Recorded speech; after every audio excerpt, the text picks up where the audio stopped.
সমুদ্রকন্যা কুয়াকাটা সমুদ্র সৈকত। এখান থেকে সূর্য উদয় ও সূর্য অস্ত সব কিছুই দেখা যায়। আমরা ঘুরে এসেছি, ঘুরতে আসছি। এখানে বিশাল সাগর, বঙ্গোপসাগর।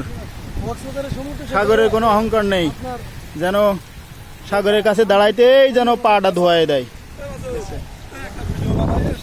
এই যে আমার কিছু বন্ধু, বিল্লাল, তারপরে এই যে হুজুর, আলম উস্তাদ, আরিফুল, ঠিক আছে। এখানে বিভিন্ন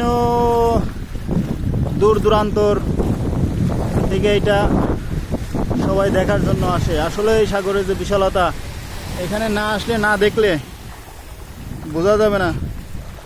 আমরা অবশ্যই সূর্য অস্ত দেখার জন্য অপেক্ষা করতেছি, কিন্তু সূর্য উদয়টা দেখতে পারতেছি না। মানে দেখি নাই, ঠিক আছে। এটা পটুয়াখালীর একটা জেলা, পটুয়াখালী জেলার একটা উপজেলা, কুয়াকাটা উপজেলা। পটুয়াখালীতে আরো কিছু কিছু উপজেলা আছে, যেমন গলাচিপা, বাউফল, 10 মিনা, তারপরে কি বগা।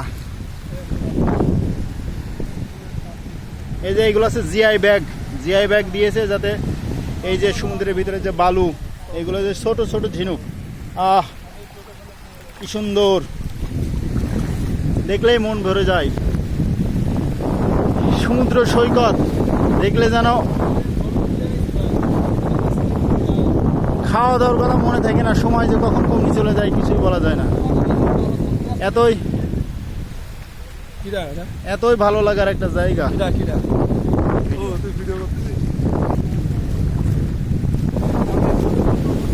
আপনারা আসবেন,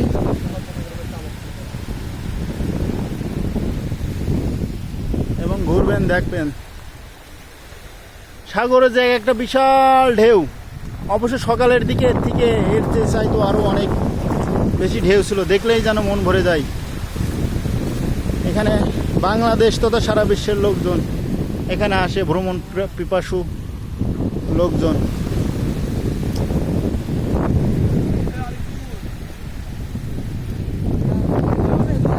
যারা ভ্রমণ করতে ভালোবাসে,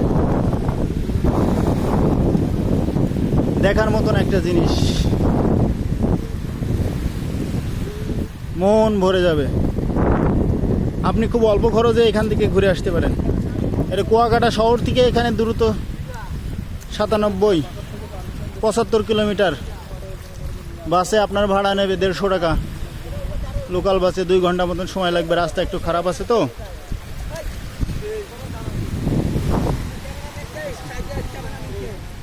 এই যে সমুদ্রের ঢেউ জিআই ব্যাগ, এই যে এত গভীরে চলে আসছে।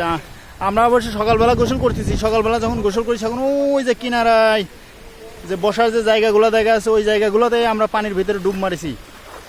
ওখানে এত পানি ছিল। এই যে জোয়ার ভাটা হয় সাগরে, সেই জোয়ার ভাটার কারণেই এই যে পানি বাড়ে এবং কমে।